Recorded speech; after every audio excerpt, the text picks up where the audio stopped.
By the end of this video, you will be an absolute master at masking in ComfyUI. Today, we are going way beyond the basics, and I am going to teach you exactly how to select the most difficult masks imaginable. You will master positive and negative coordinates, and I'll even reveal a secret Photoshop trick that guarantees you get a perfect mask every single time. When you search for SAM3, you will find a node called SAM3 Detect. This is the native node supported in ComfyUI. I already had a custom node installed called SAM3 segment RMBZ, but I do not need that now. I'll use the official native node instead. And when you select this node, you can see inputs for the model, image, condition, box hooks and other hooks. You will only need to connect the model with load checkpoint and select the model file. The model file is SAM3.1 multiplex FP16. It's around 1.75 GBs, which I already told you. You need to download it and save it inside your checkpoints models folder. That is the basic setup. And now let's run a simple test. Load any image. Here I am loading a boxer image. And there is a condition node. I connect this condition node to the clip text encoder, and I connect the checkpoint clip hook with the clip text encoder. Now in SAM3 Detect, there is a mask hook. Connect that mask hook to preview mask. This is the simple setup. Now in the text prompt, I type a simple prompt, boxer. Then I hit run. And as you can see, it selected the boxer based on my prompt. This part is simple and most people already know it. But now I want to show you one more trick. There are positive coordinates and negative coordinates. So first, open a string node and connect it to positive coordinates. So here positive coordinates work by using the x and y value. Based on the x and y value, SAM3 can select the mask. But what if I ask you, what is the x and y value of this bag? Most people will not know it. So there is a very simple way to find it. Open the image in Photoshop, go to Edit, then Preferences, then Units and Rulers.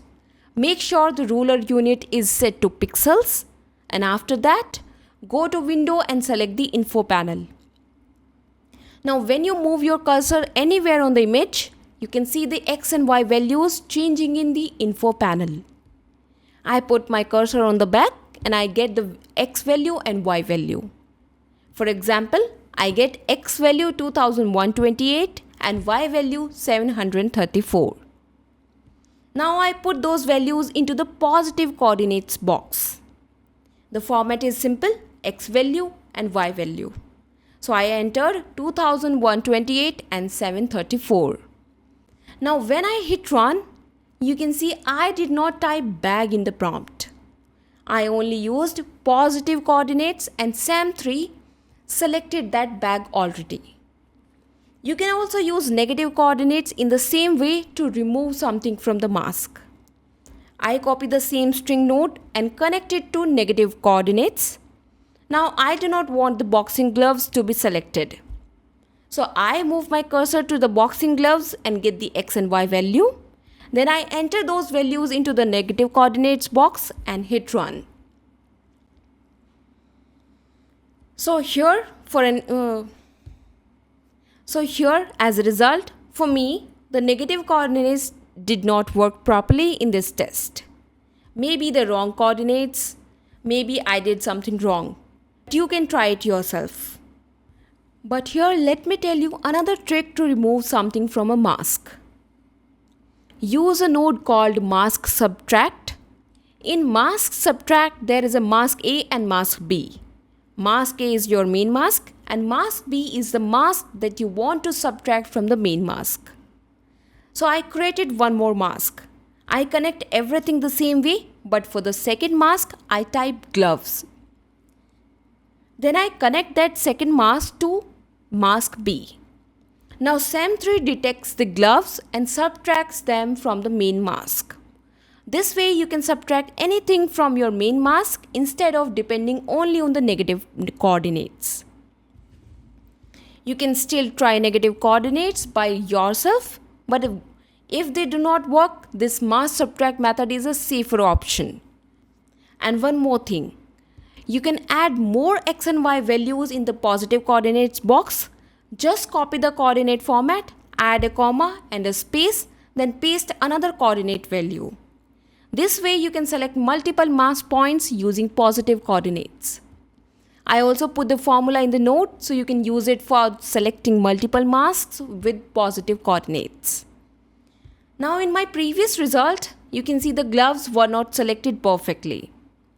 But when I add a comma and type gloves, SAM3 Detect works better. Now I load another image of a woman. You can see she is wearing shoes, but sometimes shoes can be hard to detect properly. So I use a harder image for the test. You can select multiple objects by using commas in the prompt. For example, I type lamp, shoes, t-shirt, bag. Then I hit run. Now we have got the result, and as you can see, it finds the bag, t-shirt, shoes and lamp. So by using commas, you can select multiple objects in the image. Now suppose you have an image with multiple people, but you only want to select one specific person. You can also use positive coordinates for that. And here is one more trick.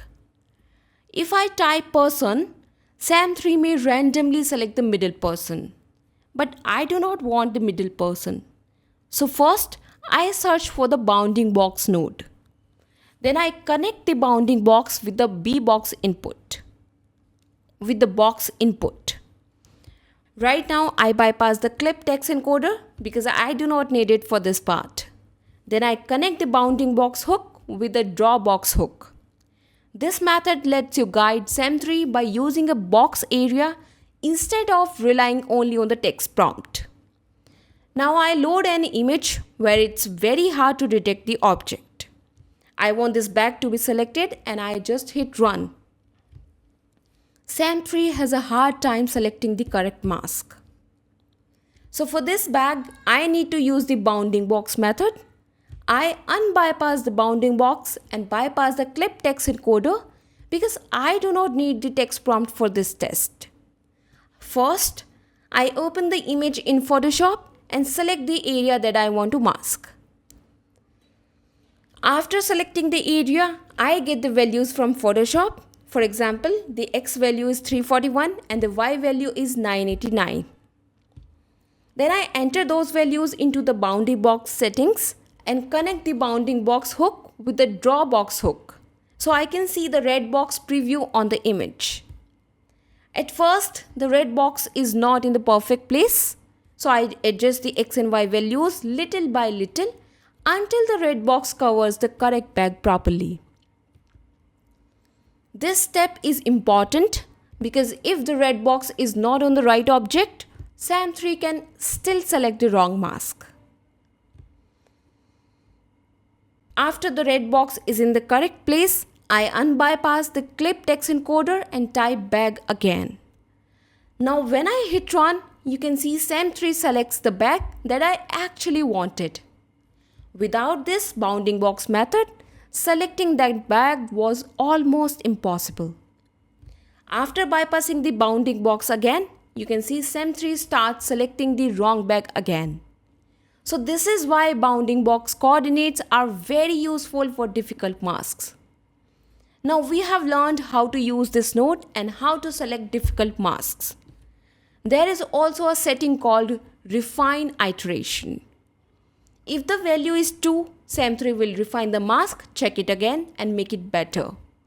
If you set the value to 0, it will give you a rougher mask. You can use refiner iteration up to 3 or 4 to make your mask better. For the threshold value, my suggestion is to keep at 0.5. But do not make it too low. In my test, I did not see a big change when increasing it from 0.1 to 0.7. So I suggest keeping the threshold value at 0.5. Now we have learned how to mask difficult objects using SAM3 Detect. Next, let's move to the video part. For video, instead of using SAM3 Detect, there is another node called SAM3 Video Track. Here I connect the model, the text encoder and the video using the Get Video component node. There is an option called Detect Interval. The default value is 1 and this option controls how often SAM3 checks the mask again while tracking the video. Right now the detect interval is set to 1 and I load a video where I want to mask the fire. The fire has fast movements, so it's a good test. When the detect interval is 1, you can see the fire is not masked perfectly. It misses some part. Now I increase the detect interval to 5 and run it again. And as you can see, the fire mask becomes better compared to 1. So if your video mask is not correct, you can try increasing the detect interval. The default value is 1, but higher values can help when the object is moving fast. Now there is another setting called maximum object.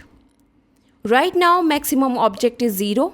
That means if I type person, SAM3 will select all the people it finds in the video.